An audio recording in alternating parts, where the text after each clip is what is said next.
আমি আমার স্বরচিত একটি কবিতা আবৃত্তি করছি। কবিতার নাম আমার গ্রাম চাপারকোনা। আঁকাবাঁকা ঝিনাই নদীর পাড়ে কি সুন্দর চাপারকোনা গ্রামখানি উঠেছে ঘরে।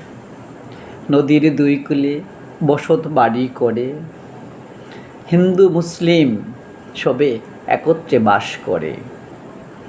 মসজিদ হতে আজানের সুর ভেসে আসে, মন্দির হতে উলুধ্বনি ঢাক ও শঙ্খ বাজে।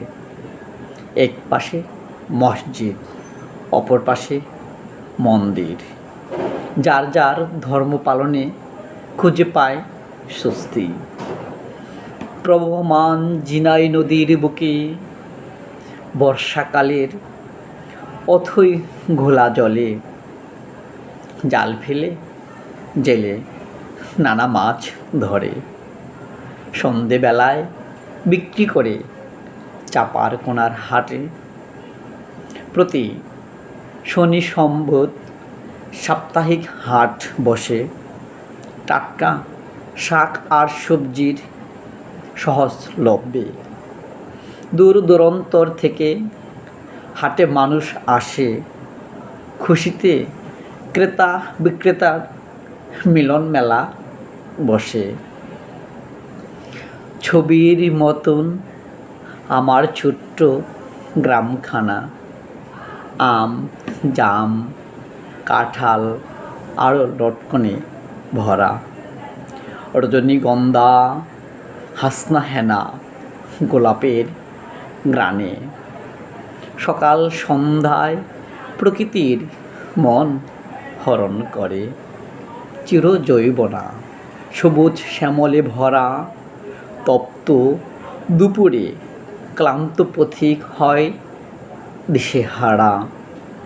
খৈল্যাখালি বিলে লাল সাদা শাপলা ফোটে। সাঁঝের বেলায় পাখিরা যায় নিরে ফিরে। এ গাঁয়ের শুরু মিঠু পথ ধরে। পথিক যায় প্রতিদিন জীবিকার সন্ধানে। গ্রাম বাংলার সংস্কৃতি ঐতিহ্যে ভরা। আমার জন্মস্থান প্রিয় চাপারকোনা।